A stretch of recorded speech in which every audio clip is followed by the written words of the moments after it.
안녕하세요. 이제 강의 두 번째 시간 시작하도록 하십시다. 오늘은 의사소통의 언어에 대해서 한번 생각을 해보겠는데, 이 문화에 있어서 굉장히 중요한 부분이 바로 이 언어죠. 언어라고 하는 것이 이 문화의 굉장히 중요한 한 부분을 차지합니다. 그 언어는 말이죠, 말. 우리 기독교인들이 말이라는 단어를 생각하면 좀 고민이 돼요. 왜냐하면 하나님은 말씀하는 하나님이잖아요. 그래서 성경에서 성경을 하나님의 말씀, 하나님은 말씀하는 하나님, 그래서 하나님은 인격적인 하나님이시다, 이런 뜻이죠. 그래서 근데 이 성경에서 나오는 하나님의 말씀은 사실은 명사로 나와 있지만 하나님의 말씀은 되게 동사죠. 히브리서 4장 12절에 보면 내 말은 살았고 운동력이 있다.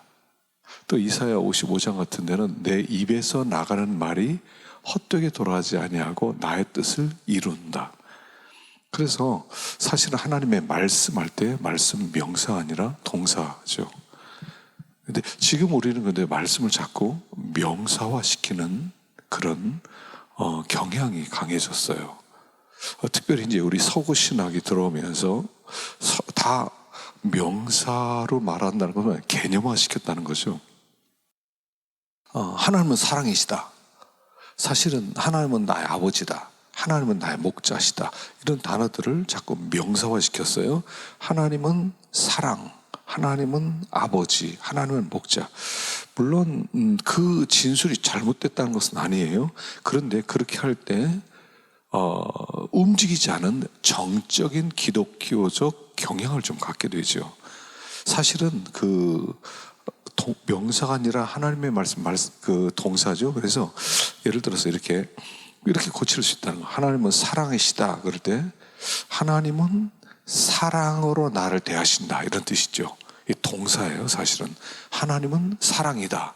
그러니까 명사가 아니라 하나님은 사랑으로 나를 대하시고 돌보신다. 또 하나님은 나의 아버지다 할 때는 하나님은 좋은 아버지가 자기의 자녀를 양육하고 돌보고 또 책임지듯 그렇게 대해 주신다, 이런 뜻이죠. 하나님은 목자시다 할 때는 그렇게 목자가 양을 돌보듯이, 양을 따뜻하게 대하듯이 그렇게 나를 돌보신다, 뭐 이런 뜻이잖아요. 요한복음에 로고스라는 헬라어가 나오죠. 로고스, 말씀이, 태초에 말씀이 계시니라. 그런데 히브리어에서는 원래 다바르잖아요. 말씀이 다바르. 근데 이 다바르를 히브리인들이 쓰는, 구약에서 쓰는 다바르라는 말씀을 요한은 어떻게 그 구약적 용어를 어떻게 표현할까 해서 쓴 게 이제 로고스란 말이죠. 그런데 이 다바르라고 하는 단어도 사실은 뭐냐면 아주 역동적인 단어거든요. 정적인 의미가 아니라, 정적인 그런 것이 아니라 그 아주 역동적인 그런 단어입니다. 요한복음 1장 1절에 보면 태초에 말씀이 계시니라, 이 말씀이 하나님과 함께 계셨으니 이 말씀은 하나님이시니라 할 때 필립스 버전이죠. 필립스 번역이 있습니다. 혹시 구할 수 있으면 좀 구해서 보시면 그 아주 그 생생한 그런 언어로 쓰여졌는데, 영어로 at the beginning the God expressed himself. 태초에 하나님은 그 자신을 express, 표현했다는 거죠. The personal expression, 개인적인 표현. That word was with God and was God and he existed with God from the beginning. 그러니까 이렇게만 하더라도 필립스 번역 오히려 더 원문에 가까운 번역, 원 저자가 의도했던 그런 번역이라고 할 수가 있죠. 그래서 하나님은 그 자신을 표현하고 말씀하시고 행동하고 계신다는 거죠. 그 말씀과 하나님과의 관계, 또 우리와 하나님과의 관계는 생동감이고 역동적이었다는 것이죠. 그래서 우리가 자꾸 정적인 기독교와 자꾸 부딪혀야 돼요. 기독교는 정적이지 않고 굉장히 동적이에요. 하나님은 가만히 계신 분이 아니에요.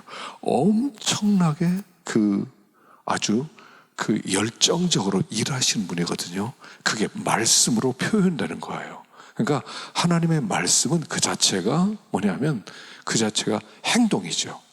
하나님이 말씀하셨다 하는 것은 하나님이 행동하신다는 그런 뜻이죠.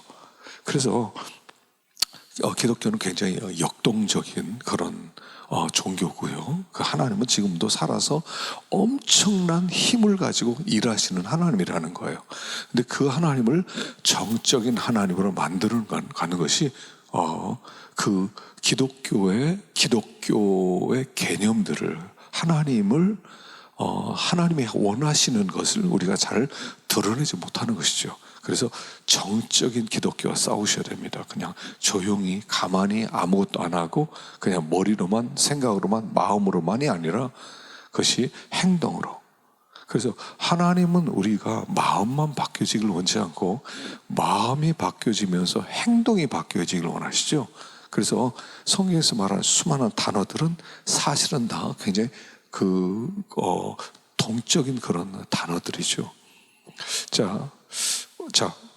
이제 서론, 제가 이렇게 언어에 대해서 하나님의 말씀으로 시작했던 것은 뭐냐면, 이 언어가 이 문화의 아주 굉장히 중요한 핵심 부분이다 하는 것이죠. 언어는 사람과 사람을 연결시키는 데 사용되는 문화의 여러 체계 중에 가장 첫 번째 것입니다. 언어는 모든 면에서 문화를 반영합니다. 언어는 문화에 영향을 끼치고 문화는 언어에 영향을 끼칩니다. 우리는 어린 시절부터 언어를 비롯한 문화를 배우죠. 사실은 언어를 통해서 우리는 문화를 배워가는 겁니다. 그리고 우리 시대의 이 문화는 언어를 통해서 전달이 되기도 하고 발전이 되기도 한다 하는 것이죠.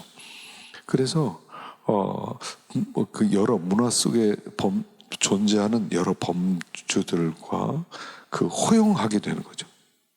그래서 호응하게 되는 겁니다. 그래서 언어에 어떤 변화가 발생하면 문화에서도 어떤 변화가 발생하는 거예요. 그래서 요즘 이제 학생들이 언어가 막 달라지고 있지요. 그 얘기는 뭡니까? 문화가 달라지고 있다는 뜻이에요.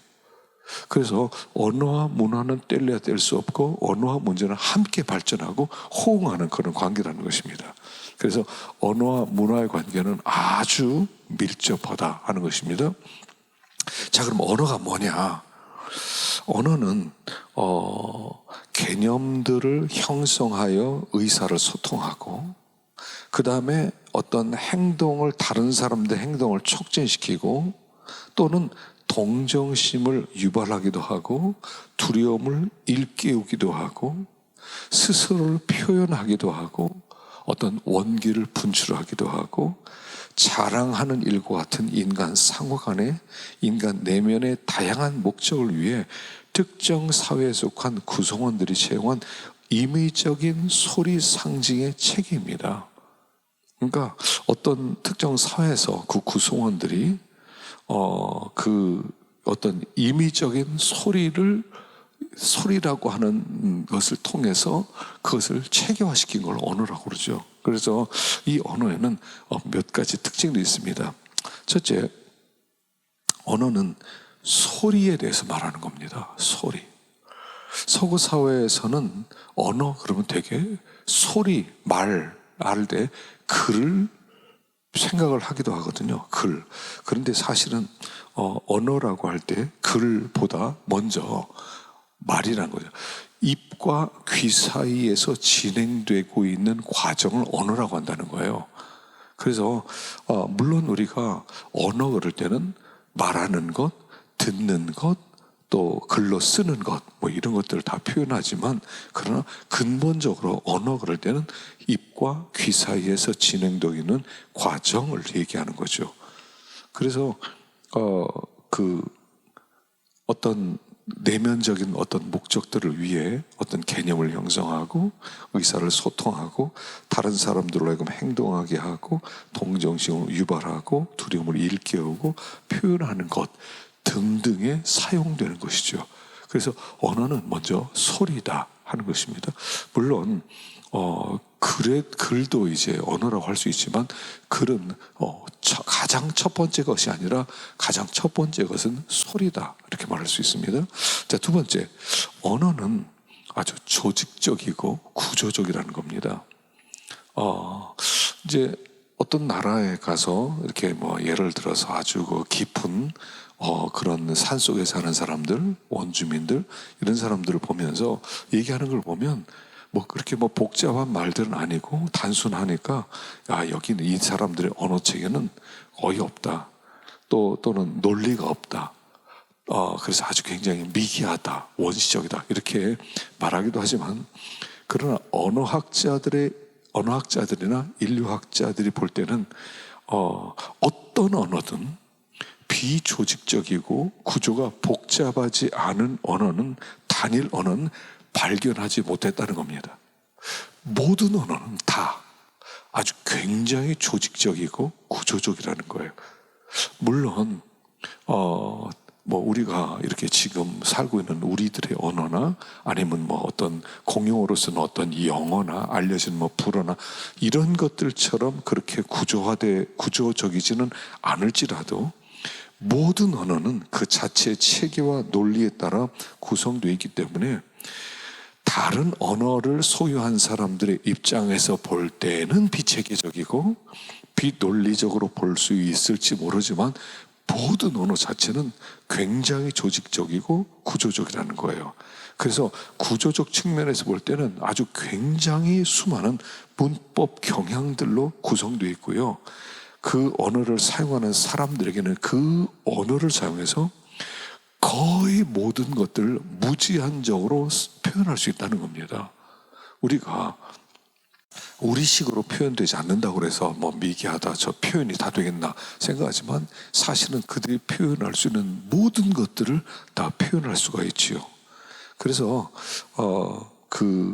이런 언어들로 의사를 표현하고 그런 그 의미를 다 공유할 수 있기 때문에, 어떤 사회 속에서 그 언어를 이해한다는 것은 그 사람들의 문화와 그 사람을 이해하는데 아주 필수적이라고 볼 수가 있겠죠. 자, 세 번째, 우리는 언어의 소리 상징을 임의적인 것이라고 말합니다. 자, 물론 실제로 실존하는 존재나 개념을 일컫는 보편적인 소리가 없습니다.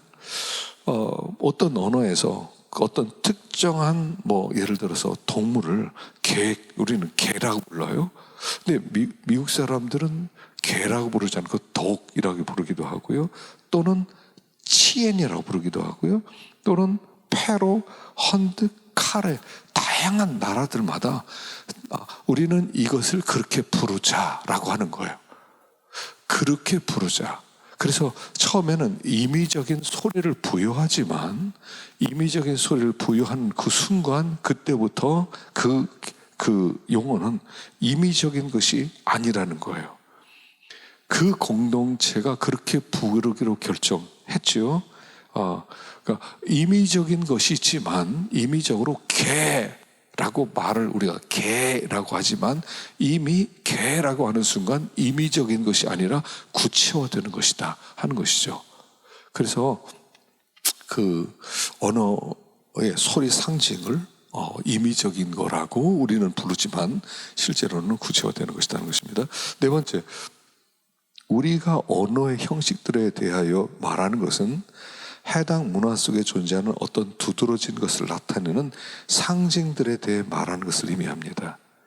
그러니까 다른 문화 형식들과 마찬가지로 언어적 상징도 우리의 마음 밖에 존재하는 실제들을 표현하는 거죠. 그러니까 언어적 상징은 우리가 의미를 부여하는 형식으로 작용한다는 겁니다. 그래서 처음부터 본질적으로 어떤 의미를 지니고 있는 단어는 없어요. 우리가 그렇게 불렀을 뿐입니다. 꽃, 우리가 꽃 그랬어요. 미국 사람은 플라워 합니다. 그런데 그러니까 우리는 꽃 그럴 때는 꽃을 생각하자. 이렇게 생긴 것들은 꽃이다.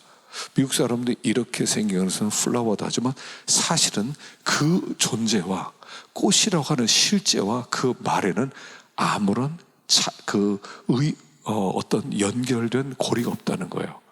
그러니까 그래서 잘못하면 우리가 무엇을 속을 수 있냐면 말에 속을 수 있다는 거예요. 우리가 언어를 붙였거든요. 저 꽃이라고 부른다. 그러니까 꽃 그럴 때는 그 꽃과 그 실제와 사이는 아무 관계가 없어요, 사실은요. 단지 우리가 그렇게 부르기로 했을 뿐이라는 거죠. 그러니까 그 실제, 그러니까 우리는 그 실제를 봐야 되는데 실제를 보지 않고 이름 붙인 그것을 잘못 붙들고 있을 수 있다 하는 것이죠. 자, 다섯 번째, 언어는 사회 또는 언어 공동체의 고유한 특성입니다. 특정 공동체에 속해 있는 청자들, 듣는 사람들은 화자들의 해당 공동체 속에서 존재하는 상징을 사용할 때 의도하는 것에 대해서 합리적으로 추론할 수가 있죠. 그러니까 그 언어는 그 사회와 언어 공동체의 고유한 특성이기 때문에 어떤 이야기를 할 때 그것을 서로 추론, 이 사람이 무슨 말을 하려고 한다는 것을 추론해요. 그러니까 실제적으로 우리가 말을 알아듣는 것은 굉장히 신기한 일이라는 거예요. 왜냐하면 어떤 단어를 나열하면서 뭔가를 표현하는데 어떤 단어를 나열할 때 우리의 뇌가 우리도 알지 못하는 사이에 그 다음에 어떤 단어가 나올 것이다라고 추정을 한다는 거예요. 그렇게 해서 그 말이 들려지고 이해가 된다는 거예요. 그래서 우리가 말을 하나님이 우리에게 주신 그 언어의 기능들 참 놀라운 거죠. 언어를 하나님이 우리에게 한 언어를 주셨고요. 그리고 바벨탑 사건 이후로 하나님이 말을 다르게 하시죠. 그러면서 각 나라가 흩어지게 되죠. 물론 이제 오순절날 하나님의 방언을 주심으로 말미암아 다시 하나 되는 그런 은혜가 있는데 하나님은 각 나라마다 이 언어를 주시고 언어가 달라지면서 문화를 다르게 해서 흩어지게 만드셨다는 것이죠. 그래서 언어가 다르다는 것을 저주로 주셨지만 그러나 마지막 날에 그 언어를 하나님이 하나로 만드시고 그래서 천국은 과연 어떤 언어를 쓸까 한번 생각해 보지 않으셨어요? 천국에서 어떤 언어를 쓸 것 같아요? 통일된 언어를 쓸까요? 아니면 내가 쓰는 한국말을 쓸까요? 하나님은 각 나라의 언어로 기도하더라도 다 알아들으시죠. 천국 가서는 과연 그 언어가 한 언어로 통일될 것이냐, 아니면 통일되지 않고 각자의 말을 하더라도 서로가 알아들을 수 있을 것이냐. 참 신기해. 한번 가봤으면 좋겠어요. 어떤 사람은 다 방언을 말하게 될 것이다 그렇게 얘기도 하는데 정확하게는 모르겠지만 각 나라와 족속과 방언, 그 계시록에는 각 나라의 족속과 나라와 방언이라고 그랬거든요. 하나님을 경배하는 말들은 다를지라도 제가 생각에는 언어가 다르지 않을까. 그런데도 우리는 다 알아들어요. 왜냐하면 언어라고 하는 것에 따라서 그 사람이 만들어졌거든요. 여러분 그거를 아시나 모르겠어요. 독일어를 제가 옛날에 이제 독일어를 굉장히 좋아했어요. 그래서 독일어 공부를 좀 이렇게 오래 했어요. 근데 동문과에 들어가서 공부를 해보면 교수님들이 다 독일에서 유학 갔다 온 사람마다 독일 사람처럼 생겼어요. 정말로. 여러분 중국에서 오랫동안 특파원으로 있다든가 어떤 그 연구원으로 오랫동안 언어를 쓰다 보면 중국 사람 다 같아져요. 일본에 있으면 일본 사람 같아지고요. 그 언어를 쓰면서 그 사람을 닮아가는 거예요. 우리가 한국어를 쓰면서 한국 사람처럼 되는 거고요. 그래서 그 천국에는 다를 것 같아요. 각 나라 그 족속 방언에서 온 사람들이 다른 모습을 가진 사람들, 다른 피부 색깔을 가진 사람들이 하나님을 찬양하기 때문에 그 사람들이 갑자기 여기서 한 언어를 쓰게 된다. 그렇지 않을 것 같고요. 제 생각에는 다른 언어를 쓰지만 서로 알아들을 수 있고 그러면서 아주 다양한 사람들이 존재하는, 그러나 하나 되어 살아가는 곳, 거기가 천국이 아닐까 하는 생각이 듭니다. 그래서 이 언어라고 하는 것은 그 언어 공동체의 고유한 특성을 가지고 있다는 것이죠. 여섯 번째 언어는 사람들 상호 간의 의사를 주고받을 때, 그리고 사람들의 내면적 의사를 표현할 때 사용됩니다. 언어는 사람들이 내면적인 것을 말할 때 사용하죠. 사고의 과정이란 전부는 아니라 하더라도 대부분이 스스로에게 말하는 것에 대한 문제라는 거예요. 읽기 역시도 인쇄 매체들을 통해서 우리 자신들에게 의사를 전달하는 과정이라는 거예요. 상호 간에 서로 주고받는 거거든요. 그런데 상호 간에 주고받는데 먼저 사람들은 내면의 의사를 표현하는 게 언어거든요. 그러니까 그 말을 내가 뭔가 표현을 하려고 할 때 먼저 나에게 말을 하게 돼요. 여러분, 내가 말하는 이 소리는 내가 말해서 내 귀에 들려서 듣는 게 아니라 내 뼈가 뼈를 울려서 뼈를 통해서 나온 소리를 듣는 거라는 거죠. 그래서 내 목소리를 녹음해서 들으면 생소한 부분이 있어. 이게 내 목소리인가? 맞는 것 같기도 하고 아닌 것 같고 좀 생소할 수 있다는 거예요. 왜냐하면 내 소리를 내가 내 뼈로 나에게 먼저 말하거든요.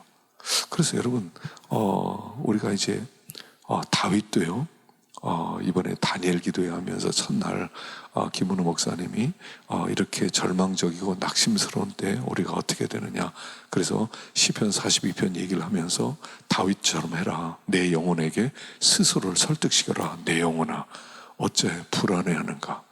내 하나님을 바라라. 너의 소망을 하나님께 두라. 하나님 너를 붙들고 계신다. 하나님 너와 함께 하신다. 스스로를 설득시키라고 하죠. 신앙도요, 왜 여러분 이 목사가 이 목회가 축복이냐면, 제가 이제 요즘 이제 우리 나이 든 분들하고 또 얘기를 하면 은퇴 얘기를 많이 하거든요. 이제 65세 은퇴하느냐, 70에 은퇴하느냐, 뭐 어떤 친구는 60에 은퇴한다, 뭐 그런 얘기도 하는데, 여러분, 은퇴는 하나님께 속한 영역이에요. 은퇴라는 말을 함부로 하면 안 돼요. 왜냐하면 은퇴하기 전에 하나님 우리에게 설교할 수 있는 그런 굉장히 큰 특권을 주셨어요. 그래서 설교한다는 건 뭐냐면 하나님이 나를 쓰고 있다는 얘기예요. 그래서 내가 말씀을 증거하면서 내가 은혜를 받고, 그리고 내가 새로워지고 내가 변화되고, 이게 목회거든요. 그러니까 목회는 먼저 나에게 하는 거예요. 나한테 말씀을 전하는 거예요. 모든 설교는 자기에게 먼저 하는 거거든요. 그래서 자기가 은혜를 받아야 돼요. 내가 내 설교를 통해서 은혜를 받고, 내가 설교하면서 내가 새로워지고 결단을 하고, 그렇게 될 때에 내가 받은 은혜를 다른 사람들에게도 나눠주면서 함께 은혜를 받으면서 하나님의 교회가 세워지는 거거든요. 근데 은퇴했다, 더 이상 설교할 기회가 없다는 얘기예요. 그러면 설교할 기회가 없으면 하나님은 나를 그만큼 쓸 이유가 없어지는 거예요. 나를 쓰지 않아. 그러니까 우리가 빨리 은퇴한 다음에 빨리 쉬고 싶다. 나이 들면요, 피곤하니까, 지쳤으니까 그런 얘기 하는데, 그런 얘기 함부로 하면 안 돼요.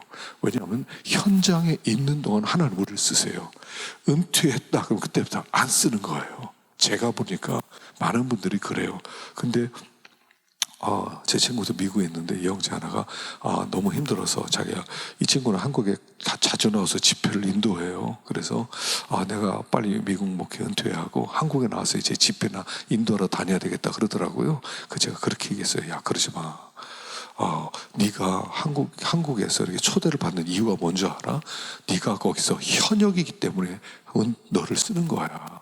네가 은퇴하면 안 써, 안 불러. 그러니까 은퇴하지 마. 그래서 그 친구 은퇴한다는 걸 제가 막았어요. 그러니까 한국에서 불러서 그런 집회도 다니고 그러는 거거든요. 그래서 우리가 하나님이 우리가 말을 할 수 있는 것은 먼저 다른 사람에게 표현하기 전에 나에게 먼저 내 의견을 나에게 설득시키는 거예요. 내가 듣는 거죠. 그래서 내가 하고 싶은 이야기, 감정, 어떤 의도를 다른 사람에게 말하게 되는 거죠. 그 사람이 내 의도를 알아듣고 또 서로 소통하게 되는 것이죠. 그래서 언어는 상호간의 의사를 주고받을 때, 그리고 사람들의 내면적 의사를 표현할 때 사용하고요. 먼저 그 언어는 나에게 먼저 이야기하는 것이다, 나에게 표현하는 것이다 하는 것을 먼저 우리가 알아야 돼요. 그래서 언어라고 하는 것은 이 문화에서 가장 중요한 특징을 가지고 있다 하는 것입니다. 자, 언어의 특징들에 대해서 그 다음 시간에 하도록 하겠습니다.